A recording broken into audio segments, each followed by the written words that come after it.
Nah, tadi kan kita sempat mendengar nih dokter ini mengenai uang sebagai media penyebaran. Yang buat penasaran sekarang ini itu banyak juga loh beredar dokter kalau virus ini bisa bertahan berapa jam di udara katanya. Yang benar itu berapa jam sih virus ini bisa bertahan di media-media seperti uang, meja, mungkin peralatan makan dan di udara nih dokter. Silakan dok. Jadi saya perlu sampaikan bahwa sampai sejauh ini berdasarkan penelitian dan jurnal itu tidak berada di udara bebas. Tidak berada di udara bebas. Jadi namanya istilahnya adalah bukan airborne, tetapi dia di droplet. Droplet ini artinya percikan apa yang cairan tubuh yang keluar lewat batuk, lewat berbicara, dia menempel di sana. Dan jangkauan droplet ini makanya kita disuruh physical distancing 1 meter, itu berjarak 1 meter. Jadi kalau misalnya saya sekarang ini batuk lah istilahnya 1 meter, dia akan jatuh kepada tanah, meja, benda-benda yang ada di sini, baju dan sebagainya dan seterusnya. Jadi karena itu penyebaran langsung di droplet seperti itu. Jadi dia tidak menyebar di udara, yaitu prinsip pertama dulu. Yang kedua, kalau misalnya dia menempel itu makanya kita dianjurkan untuk melakukan pembersihan dengan desinfektan. Tadi bisa semprot, bisa juga lap, sebenarnya lebih bagus tuh. Kalau lap itu kan dia mengambil kalau desinfektan itu kan kita harapkan dia jatuh di tempat yang sama dengan itu, membunuh di situ. Kalau mengelap itu sebenarnya lebih bagus lagi.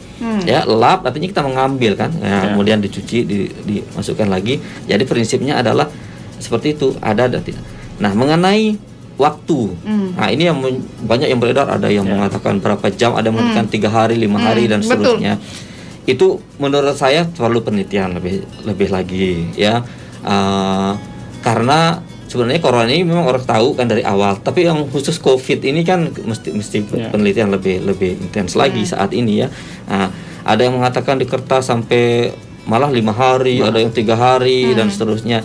Ya, jadi mungkin menurut saya selama kita bisa menerapkan prinsip tadi desinfeksi itu sih tidak ada masalah ya. Misalnya habis kita megang uang ya dicuci tangan ya. Nggak perlu uangnya sampai terlalu dijemur juga, kasihan ya. Jadi itu janganlah ya. Jadi yang penting itu ya kita cuci tangan ya, kemudian barang-barang yang bisa dibersihkan lebih baik makanya saya bilang dicuci, dilap, dibersihkan, disapu gitu ya dengan menggunakan ini. Tidak sampai saat ini tidak ada, menurut saya belum saya pernah baca yang mengatakan pasti segini bertahan dalam jangka waktu sekian, ini tidak ada. Jadi ya mungkin informasi itu boleh menjadi bentuk kewaspadaan kita saja, tapi jangan sampai nanti menyebabkan wah ini kertas nih 5 hari nih, kita buang aja, kita janganlah. Yang penting kita lakukan pembersihan. Kalau memang kita anggap itu kontak, jangan dipegang dulu lah, ya kan, prinsipnya gitu. Jadi prinsipnya tangan ini jangan gatal lah megang banyak macam-macam ya. Dan ingat, kalau misalnya ada yang menempel itu bukan berarti ada yang menempel kemudian kita nempel terus kemudian langsung kita terkena, bukan. Ini yang perlu saya sampaikan, prinsip masuknya. Ada namanya port de entry, jalan masuknya virus itu lewat mukosa namanya. Jadi mukosa itu selaput tipis pada bagian tubuh, itu ada di mata, ada di hidung bagian dalam, dan ada di mulut. Ya, itu sumbernya 3. Jadi kalau misalnya masih ada di sini, selama kita tidak membawa dia pagi masuk ke sini, ya enggak. Ya, misalnya ada di baju, biasanya kan kita megang baju, misalnya nempel di sini, habis itu kita garuk lagi. Atau misalnya justru dia nempel di masker kita, kita perbaiki masker, kemudian garuk lagi mata, ngucek-ngucek mata, itu berisiko. Baik. Oke. Nah, karena waktu kita sudah tidak memungkinkan lagi, sudah mepet waktunya. Pak Yusron, ada yang ingin disampaikan terlebih dahulu sebelum kita pamit? Mungkin singkat saja, silakan Pak Yusron. Oke, yang kami sampaikan adalah saat ini pertama kami ucapkan terima kasih yang sebesar-besarnya kepada seluruh lembaga penyiaran di NTB, radio televisi kita yang sudah berkontribusi nyata, ikut berperan, kalau kita bilang ya melawan, memerangi COVID ini. Dengan peran lembaga penyiaran ini sudah diambil oleh teman-teman lembaga penyiaran. Siaran bersama kemarin, jumpa Bang Zul Umi Rohmi, disiarkan oleh 40 lembaga penyiaran se-NTB, bahkan membuat kami terperaja juga. Ternyata ada yang meminta siaran ulang, malam-malam juga disiarkan ulang gitu. Jadi kami sangat mengapresiasi peran seluruh lembaga penyiaran yang ada di NTB, dan semoga ikhtiar ini juga ya disambut positif oleh seluruh masyarakat kita. Ingat, pemerintah tidak bisa bekerja sendiri. Kita harus bahu-membahu. Mungkin itu saja. Baik, dokter silakan dokter. Dari saya sebenarnya saya sudah buat dalam bentuk video kemarin, sudah saya share juga ya. Jadi prinsipnya sekarang begini, garda terdepan masyarakat.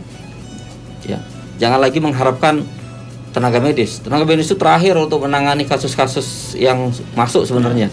Kita sebenarnya masyarakat ini, semua masyarakat itu sebenarnya harus menjadi garda terdepan. Dan ingat, pahlawan itu bukan yang semuanya menyembuhkan, tapi menghindarkan orang dari penyakit ini, itu dari pahlawan juga. Makanya tadi Pak Ketua sudah mengatakan ambil peran masing-masing. Semua bisa berperan sebenarnya menjadi pahlawan di dalam masa COVID ini. Ya, nah khusus untuk yang misalnya tidak ada yang dikerjakan di luar, misalnya tidak menyiar seperti Mbak Kika dan seterusnya ini, diam diri di rumah itu sudah jadi pahlawan karena dia tidak ikut menyebarkan kepada yang lain. Jadi kita diam di rumah, menggunakan masker, social distancing, intinya semua himbauan masyarakat itu sudah jadi pahlawan kita ini semua. Jadi kita menjadi pahlawan untuk menghadapi pandemi ini. Semua kita, ya, tidak hanya tim medis tapi seluruh masyarakat. Ya. Baik, terima kasih dokter. Pak Yusron, terima kasih banyak sudah hadir di studio kami. Sehat selalu. Assalamualaikum warahmatullahi wabarakatuh. Waalaikumsalam. Dan kawan global, terima kasih untuk Anda yang sudah setia bersama kami di 96,7 Radio Global FM. Lembak waktunya kami pamit. Assalamualaikum warahmatullahi wabarakatuh. Tetap jaga kesehatan kawan global. Ingat memakai masker ketika keluar rumah. Dan ingat sering-sering cuci tangan ketika selesai beraktivitas di luar rumah. Dan berdoa untuk keselamatan negeri. Sampai jumpa. Global FM Lombok, radio berita terkemuka di NTB.